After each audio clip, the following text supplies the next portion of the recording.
Salam uşaqlar, bugün 21 dekabr hədəf sınağının 10-cu sinifin izahını verirəm. Və öncədən deyim ki, əgər bu tip videolarımın davamlı olmasını istəyirsinizsə və video işinizə yarayırsa, kanalıma abunə olub bəyənməyi unutmayın. Birinci mətndən başlayırıq. Mətnimiz tutuquşu və tacir mətnidir. Və 27-36-cı suallar bunun üzərində olacaq. Baxırıq 27-ci sualımıza və bu arada bir belə mətn saxlayım. Sınaqda iştirak eləməyənlər mətni saxlayıb, belə ekran saxlayıb oxusunlar mətni. Və keçək 27-ci suala. Mətnin yalnız əsas və nəticə hissələrini genişləndirə bilən cümlələri müəyyən edin. Yəni burada bir cümlə əsası genişləndirsin, bir cümlə nəticəni genişləndirsin. Bu baxımdan nəzərdə tutur. Siz bütün günü zövq səfa içindəsiniz. Mən isə dəmir qəfəsdə həbsdəyim, içim qan ağlar. Heç olmasa sübh çağı mən qərbi yada salın. Bunu tutuquşunun dilindən əsas hissədə verə bilərik. Hansı ki, tacirdən xəbər yollayır öz məmləkətindəki tutuquşulara. Bax, o hissədə göndərmək olar, əsas hissəni genişləndirmək olar. Biri götürürük. Tutuquşu tacirə Allaha əmanət ol deyib vətənə və dostlarına doğru uçmaqdan ötürü qanadlarını çırpdı. Bunu da yazmaq olar. Yəni buralara hansı ki o qəfəsdən çıxır gedir, yəni nəticəsi filan yaza bilərik. İkini də götürə bilərik. Xəbisliyi ilə tanınan tacir, tacir xəbis deyil, daxı əli açıq birisi idi. Baxın, burada yazılıb əli açıq birisi. Ona görə bu səhvdir. Tacirin ailə üzvləri belə fikirləşdilər ki, etdiyi pisliklər tacirin qabağına çıxır. Bu da yanlışdır. Tacirin pislik etməsindən ümumiyyətlə danışılmayıb. Ona görə variantımız 1-2 olacaq. Baxın, bu mətndə belə demək deyil bu sualda. Yəni məsələn bu həm nəticəni, həm əsası genişləndirsin, yox. Məsələn bu cümlə yalnız əsası genişləndirir, bu cümlə yalnız nəticəni genişləndirir bu. Ona görə variantımız A variantı olacaq. Sonra 28-ci suala baxırıq. Mətn tərkib hissələri ilə bağlı uyğunluğu müəyyən edin deyir. Giriş əsas nəticə. Xeyirxahlığı ilə tanınan tacir gedər giriş hissəyə. Tutquşudan sahibinə ibrət dolu sözlər. Bu gedər nəticə hissəyə. Yəni ən sonunda burada deyirik, sən də mənim kimi davran filan. Tacirin dediyi sözlərdən sonra peşman olması. Orada Hindistanda bir quş, tutuquşu ölür, yıxılır. Axı bundan sonra tacir peşman olur. Bu getsin. C-də düzdürmü? Getsin bura. Bir dəqiqə. Getsin bura. Sonra tacirin verdiyi sözün üstündə durması. Tacir ailəsinə filan deyir ki, nə istəsəz deyin, gətirəcəm. Tutuquşuya da deyir, nə istəsəz deyin, gətirəcəm. Və sözünün üstündə durur. Ona görə 1A, A, 2-yə C-dir, 3-ə B, o da A variantı eləyəcək. Sonra 29-cu sual. Doğrudur, yanlışdır. Tacir öz doğma diyarına, yəni Hindistana yola düşürdü. Hindistan tacirin yox, tutuquşunun doğma diyarı idi. Ona görə bir səhvdir. Tutuquşu qəfəsdə özünü qürbətdə hiss edir. Tacirin səfər etdiyi yeri doğma hesab edirdi. Bu düzgün fikirdir. Baxın, məsələn deyir ki, burada mən qürbət ellərdə həsrətəm, yəni qürbət olur. Sonra burada da deyir ki, doğma Hind diyarında mənim əqrabalarım, yaxınlarım var. Bunu tutuquşu deyir. Yəni bu düzgün fikirdir. İkini götürəcəksiniz. Sonra yanlışdan yanlışı götürməliyik. Çünki doğruları istəyir bizdən. Hadisələrin bədmin sonluqla başa çatması. Axı hadisələr bədmin sonluqla başa çatmır. Quş xilas olur, öz yurduna getməyə doğru yol alır. Yanlış fikirdir. Yanlışdan yanlışı götürərik. Tutuquşunun tacirə tapşırdıqlarını tacir yerinə yetirmişdi. Tutuquşu demişdi ki, Hindistana gedərkən mənim əqrabalarıma getmənim, salamımı, fikirlərimi çatdır. Və tacir bunu eləmişdi. Ona görə bu düzgün fikirdir. Yanlışdan da düzgünü götürməliyik. 2-3 C variantı olacaq. Sonra keçdik 30-cu suala. Tutuquşu qürbət eldə sıxılırdı. Düzdürmü? Tutuquşu qürbət eldə sıxılırdı. Ona görə də tacirə deyir ki, mənim elimə gedərkən xilas olmaq istəyirdi. Mənim elimə gedərkən mənim sözlərimi doğmalarıma çatdır. Biri götürərik. Tacir onun yoxluğuna dözə bilmir, ölür. Tacirin ölməsi yoxdur. Tutuquşu doğmasının etdiyi hərəkəti anlayır. Qürbət eldə sıxılmasına görə anlamır o hərəkəti. Yəni özü başa düşür nə demək istədiyini. Yəni sıxılmasına görə anlamır. 3 səhvdir. Tacir onu qəfəsdən bir dəfəlik azad edir. Tacir onun öldüyünü düşünüb onu çıxardır. Yoxsa onu azad etmir. 4 də yanlışdır. Ona görə yalnız bir A variantı olacaq. Çərçivədə verilmiş söz aşağıdakı sözlərdən hansı ilə əvəz etmək olar? Çərçivədə verilmiş sözümüz hal sözüdür. Deyir ki, mənim halımı onlara danış. Yəni mənim vəziyyətimi onlara danış. C variantı olar. Sonra mətnə əsasən burada oldu C variantı. Mətnə əsasən klasteri tamamla deyir. Tacir verdiyi sözün üstündə dayanır. Düzdürmü? Burada xarakteri xüsusiyyət demirdi. Hər şey yazmaq olar. Məsələn, yaza bilərik ki, əl açıq birisidir. Əl açıqdır. Yəni hər şey yaza bilərsiniz. Əl açıq. Sonra yazmaq olar ki,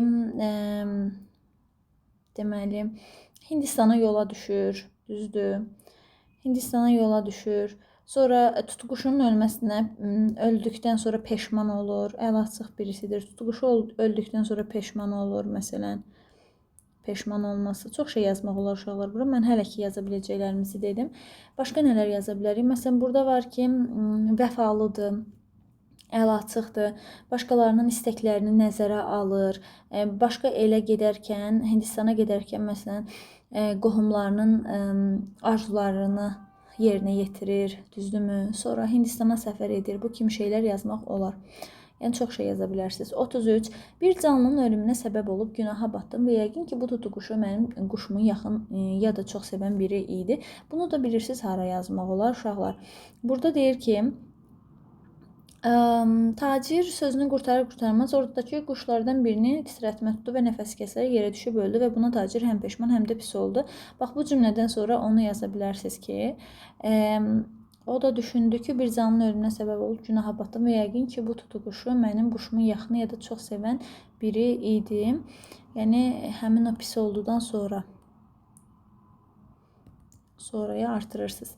34-cü sual, yenə söz yaradıcı leksika bölməsi, sözlərin mənasını bilmək, sinonimini, antonimini bilmək məsələsidir. Ərmağan nədir? Ərmağan hədiyyədir. Düzdürmü? Hədiyyə olar, sonra mənim payım nə olar? Pay, bəxşiş ola bilər. Amma daha çox uşaqlar hədiyyə və payım mənası uyğun gələr. Təlaşlanmaq da həyəcanlanmaqdır. Həyəcanlanmaq. Belə. Deməli, həyəcanlanmaq, təlaşlanmaq ola bilər. Qarşılığı təşvişə düşmək filan da yaza bilərsiniz. Təlaşlandı, təşvişə düşdü. Bunu da yazmaq olar. 35-ci sual. Mətndə tündqara hərflərlə verilmiş cümlənin sözlərin sırasını dəyişiklik etməklə düzgün şəkildə yazın. Səsləndi sahibinə. Tutuquşu daha sonra yazırsınız. Daha sonra tutuquşu sahibinə səsləndi. Daha sonra tutuquşu sahibinə səsləndi.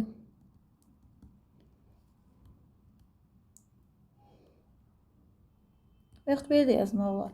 Tutuquşu daha sonra sahibinə səsləndi. Yəni, bu ikisinin yerini, altından xətt çəkdiklərimin yerini fərqli də yaza bilərsiniz. Tutuquşu daha sonra sahibinə səsləndi. Yenə də düz olacaq. 36. Mətndə üzərində rəqəm yazılmış, verilmiş sözlər əsasın həqiqi mənalı sözləri müəyyən edin. Gəlin oxuyaq bu rəqəm yazılmışları. Bir də buranı təmizləyim ki, görə bilim sözləri. Qara ilə işarələyəcəm. Birincisi qəşəng tutuquşu. Bu həqiqi mənadadır. Biri götürərsiniz. Sonra ikinci qürbət ellərdə. Bu da həqiqi mənadadır. Yəni el, qürbət, el həqiqi mənada olar. Sonra bir dəqiqə üçüncü sözü tapaq. Burada var, məsələn, qurtuluş yolu var, dördüncünü tapdım. Bu məcazi mənadadır, qurtuluş yolu. Sonra, qoy ruhun gerçək yurdunun gözəlliklərinə doğru uçsun. Ruh uçmaz, bu da məcazi mənadadır. Üçüncü sözü də tapa bilmirəm hələ ki. Bir dəqiqə. Buradadır. Deyir ki, quş birdən-birə canlanıb qanadlandı. Bu da həqiqi mənadadır. Deməli, 1, 2, 3 həqiqi mənada, 4, 5 məcazi mənada oldu. 1, 2, 3. Bunu qırmızı eləyək uşaqlar. Belə. 1, 2, 3 oldu həqiqi mənada. Uşaqlar, birinci mətnimizlə bağlı bu qədər. Keçdik ikinci mətnimizə. Birinci mətn bədii üslubdaydı bu arada. İkinci mətnimiz Azərbaycan şəlalələri mətnidir. Burada şəlalələr haqqında məlumatlar var. Görək necədir. Çoxlu, yəni faktlarla, məlumatlarla dolu bir mətndir. Diqqətli olmaq lazımdır, yəni. Mətnə əsasən söyləmək olar. 37-ci suala baxırıq uşaqlar. Səsim birdən-birə yavaşıdır. Su içək. Mətnə əsasən söyləmək olar. Ən yüksək şəlalənin və ən alçaq şəlalənin adını. Ən yüksək şəlalənin adı var idi. Amma ən alçaq şəlalənin adı yox idi. Ən yüksək şəlalə bu idi da. Mucuq şəlaləsi. Bu var idi. Getdim. Turistlərin ən çox üz tutduğu rayon. Turistlərin ən çox üz tutduğu rayon deyəndə, yəni turistlər ümumiyyətlə Azərbaycan şəlalələrinin olduğu yerlərə üz tutur, amma bunlardan ən çox hansı idi? Bu yox idi. Qusardakı şəlalələrin haqqında məlumat var. Qusar rayonunun, nə bilim, çoxlu şəlaləsi var. Amma neçə dənədir, onun haqqında yazılmayıb. Ona görə C səhvdir. Pirbənövşə və Mədrəsə şəlalələrin yerləşdiyi ərazi o İsmayıllı idi. Bax, İsmayıllı rayonu ərazisində hündürlüyü 50 metrə çatan 25 metrlikdən axan İstisu Pirbənövşə Mədrəsə şəlalələrini göstərə bilərik. Deməli, İsmayıllı rayonu ərazisində yerləşirmiş D variantı. Arın zonasında olan ən məşhur şəlalənin hündürlüyü. Biz daha çox dağlıq yerlərdəki şəlalələrə baxdıq. Ona görə Arın rayonundakı ən məşhur şəlalədən ümumiyyətlə danışılmayıb. E variantı səhvdir. Mətnə əsasən belə hökm vermək olmaz. Azərbaycanda müxtəlif sayda şəlalələr var. Bu düzgündür. Azərbaycan təbiəti həm də zəngindir. Bu da var. Belə bir hökm verə bilərik. Şəlalələrin yaranmasında şərait yaradan müxtəlif səbəblər vardır. Yəni, bəli, məsələn, çaylardır, dağ suları, yağış sularıdır, qar sularıdır. Şəlalələr mənbəyini yalnız yağış sularından götürürlər. Bu səhvdir. Çünki orada var ki, məsələn, baxın, çaylarımız şəlalələrin yaranmasına səbəb olur. Məsələn, çaylar var. Daha sonra deyir ki, qar və yağış suları var ki, bu yaranmağa səbəb olur. Ona görə D variantı olacaq burada da. Azərbaycan şəlalələri təbiətin yaratdığı gözəllikdir. Bunu da mətninə əsasən deyə bilərik. 39-cu suala baxırıq. Mətndə hansı suala cavab tapmaq olmaz? Azərbaycan şəlalələri daha çox hansı bölgədə yerləşir? Bunu deyə bilərik. Deməli, bölgələrdə çox sayda şəlalələrin yaranmasına səbəb olub. Deməli, dağlıq çoxu Böyük Qafqaz bölgəsində, yəni Qəbələ, İsmayıllı, Quba, Lerik, Zaqatallı, yəni bu var. Ona görə atırsınız. Ən məşhur şəlalənin hündürlüyü neçə metrdir? Bu da var idi uşaqlar. Deyir ki, bu ən məşhur şəlalədir. Katix şəlaləsi idi. Bir dəqiqə baxırıq.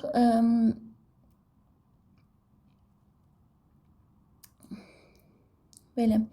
Balakən rayonu arasındakı Katix çay Azərbaycanın ən məşhur şəlaləsidir.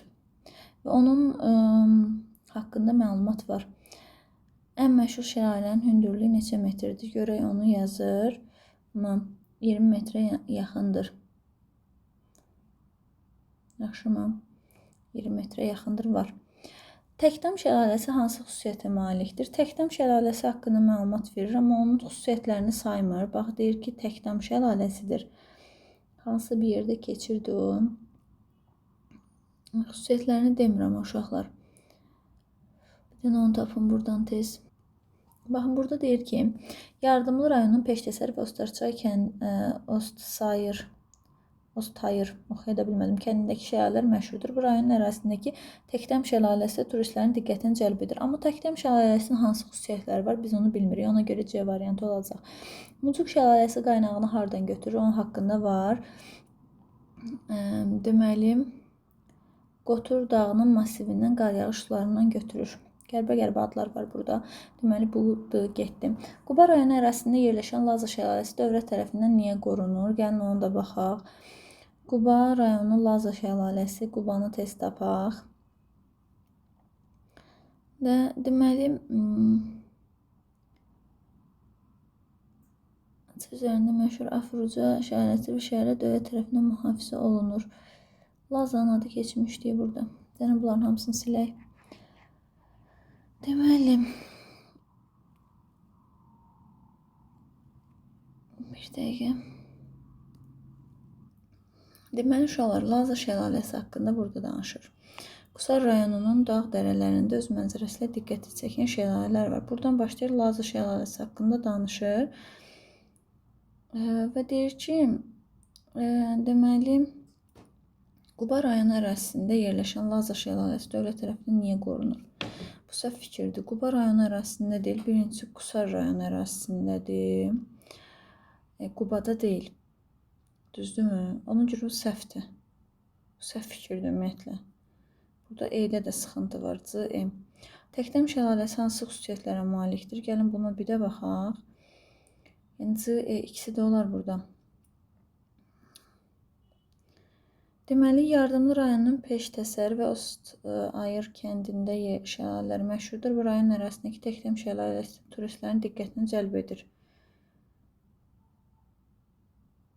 Başqa bir xüsusiyyət yoxdur uşaqlar. Burada CE ikisi də olar. E-nin üstünə xətt çəkmirik ona görə. CE ikisi də olacaq. Yəni səhv ulduzlu sualdır da bu. Sonra 40-cı suala keçdik uşaqlar. Mətnin 9-cu abzasındakı fikri ümumiləşdirən cümləni müəyyən edin deyir. 9-cu abzasındakı fikri ümumiləşdirən cümlə. 9-cu abzasımız hansıdır? Balakən rayonu ərazisindəki Katyaqçay şəlaləsi ən məşhur şəlalədir. Şəlalə Zaqatala Dövlət Təbiət Qoruğu ərazisində daxildir. Şəlalənin hündürlüyü 20 metrə yaxındır. Katyaqçay şəlaləsi Azərbaycanın ən bol sulu şəlaləsidir. Nə deyirik burada? Deməli, turistlərin diqqətini çəkən şəlalə, suyun şəffaflığı, adı çəkilən şəlalə Azərbaycanın ən məşhur şəlaləsi sayılır. C variantı düzgün olar. Hündürlüyünə görə geridə qoyan bu deyildi. O birinci idi, ən hündür olan bu şey. Mucuq şəlaləsi idi ən hündür olan. Yəni ona görə yanlış olacaq. C variantımız olar.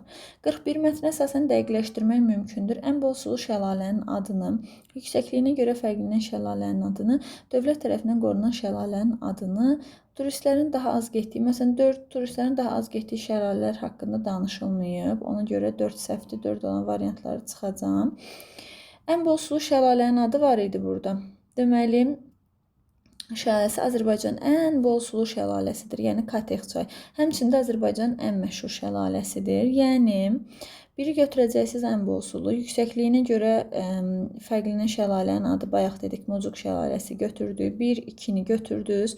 4-ü də atmısınız. Ona görə variantınız A olacaq. Dövlət tərəfindən qorunan şəlalənin adı da dövlət qoruğuna daxil idi axı. Yəni məsələn Katyaqçay dövlət tərəfindən qorunur. Dövlət qoruğuna daxildir. Başqa biri də var idi burada dövlət qoruğuna daxil olan. Yəni onların adlarını deyə bilərik. 1, 2, 3 A variantı olacaq. Burada da C idi. Tünd qara hərflərlə verilmiş sözlər əsasında cədvəldə qeydlər aparın. Həqiqi mənadadır, məcazi mənadadır və fərqli mənada cümlədə işlədin deyir. Tünd qara hərflərlə 42. Yüksək şəlalə, bu həqiqi mənadadır, düzdürmü? Hər bir şəlalə öz nəfəsi, öz səsi ilə danışır. Bu da məcazi mənada götürüləcək. Yazırıq yüksək, düzdürmü? Sonra burada yazırıq danışır. Bunu işlədirsiniz, yüksəki işlədirsiniz. Məsələn, deyirəm ki, yüksək vəzifə və yaxud başqa nələrsə də yaza bilərsiniz. Sonra danışır, məsələn, dostumla danışır, dostu ilə danışır. Həqiqi yaza bilərsiniz. Belə. Yəni, yüksək sözünü məcazidə işlətdik. Çünki burada həqiqi mənadadır. Danışmaq sözü məcazi mənadadır. Siz də burada həqiqidə işlətməlisiniz. Belə. Afrodsi şəlaləsi ölkəmizin ən yüksək və ən məşhur şəlaləsidir. Fikri mətndə yanlışdır uşaqlar. Niyə görə? Ən yüksək şəlaləsi Mucuq şəlaləsi idi. Ən məşhur şəlaləsi də Katyaqçay şəlaləsi idi də, düzdürmü? Ən bol sulu, ən məşhur şəlaləsidir. Və yazırsınız ki, yanlışdır.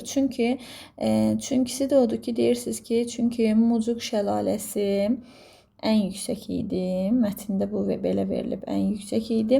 Katyaqçaydan, Katyaqçay şəlalənin adı Katyaqçay şəlaləsi idi də.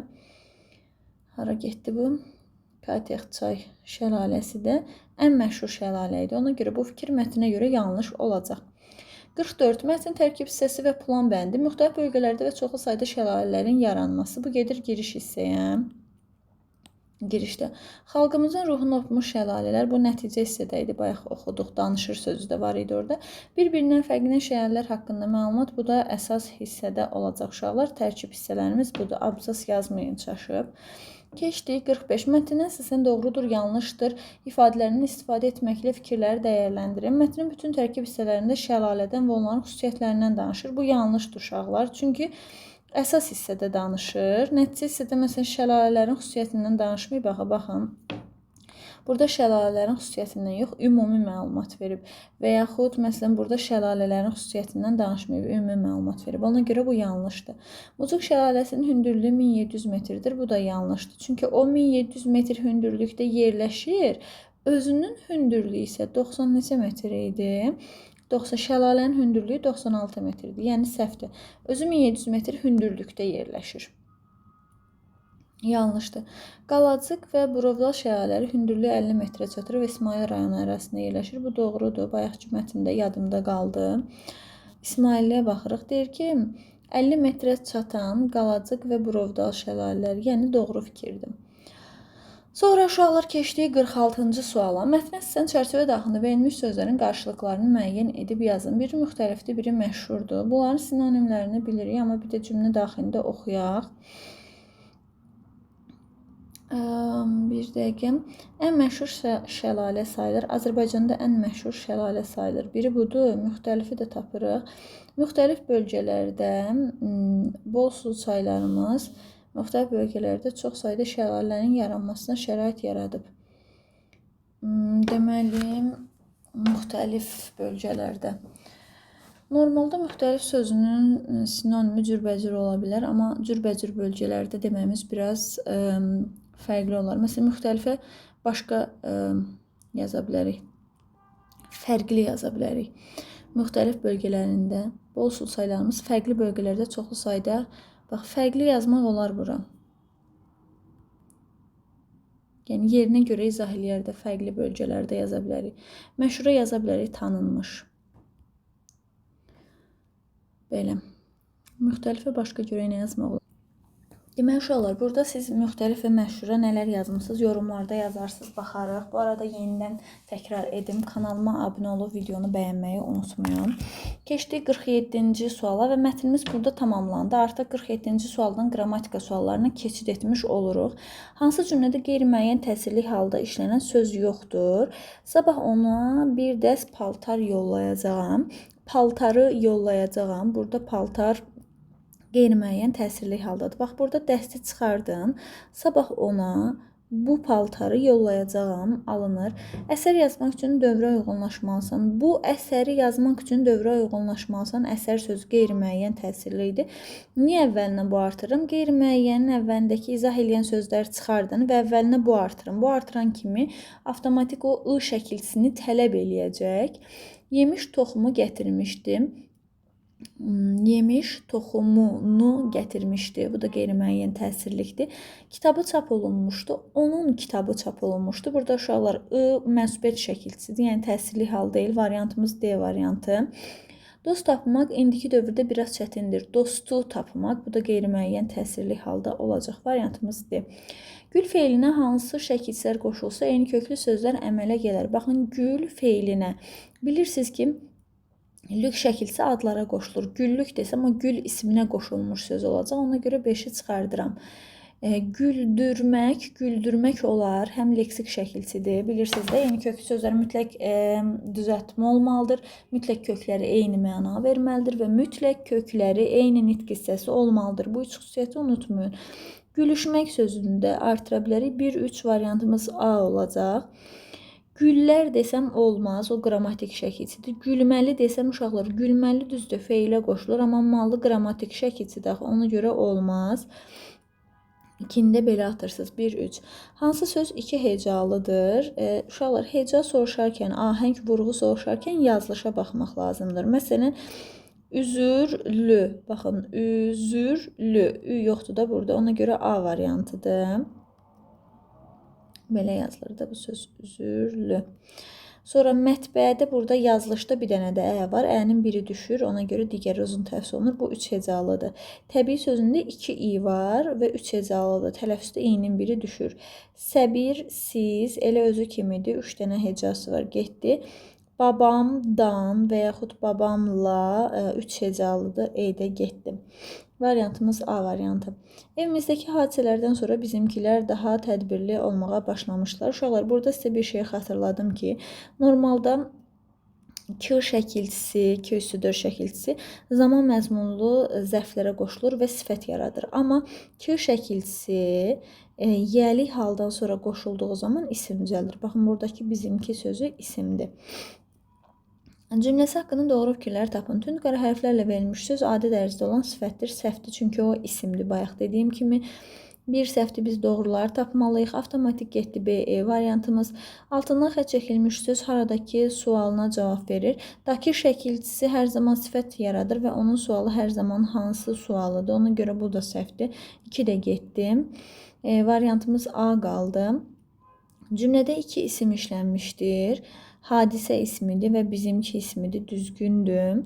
Götürdünüz. Bütün sözlərin qrammatik mənası var. Hadisələrdən sonra evimizdəki hadisələrdən sonra bizimkilər daha tədbirli olmağa çalışdılar.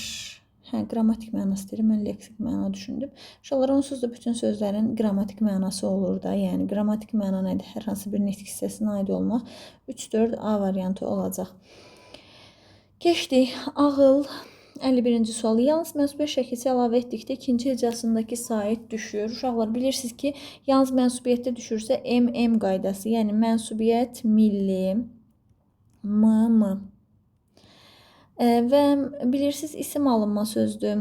Daxil sözü ümumiyyətlə saitini itirmir. Sinif sözü alınma sözdür. Cisim sözü alınma sözdür. Burada qalır qayın millidir, qoyun millidir. Millilər adətən qalın hecalılardır. Uyğunluğu müəyyən edin. Səs uzanması olsun, yazılışı ilə tələffüzü arasında, deyilişi arasında fərqli məqam olsun. Səs uzanması olsun, yazılışı ilə deyilişi arasında fərqli məqam olmasın. Baxın, dövlətdi deyilir, fərqli məqam var, atdıq. Xəmsə, səs uzanması yoxdur, atdıq. Radioda Y əlavə edilir, yəni fərqli bir məqam var, atırıq. Ailədə həm uzanma var, həm də A-nın arasında Y əlavə edilir, yəni fərqli məqam olur, atırıq. Amma bəraət sözündə sadəcə A uzun tələffüz olunur. Bəraət, yəni sadəcə uzun tələffüz var, C variantı. 53. Cədvələ əsasən doğru fikirləri müəyyən edin deyir. Sayların yaranmasında başqa nitq hissələri fəal iştirak edir. Uşaqlar, sayın yaranmasında başqa nitq hissəsi ola bilər, amma fəal deyil. Saylar əsasən sayın özündən öncəlir. Yanlış fikirdir, yanlışa yanlış deyir. Deməli, sətr doğru oldu.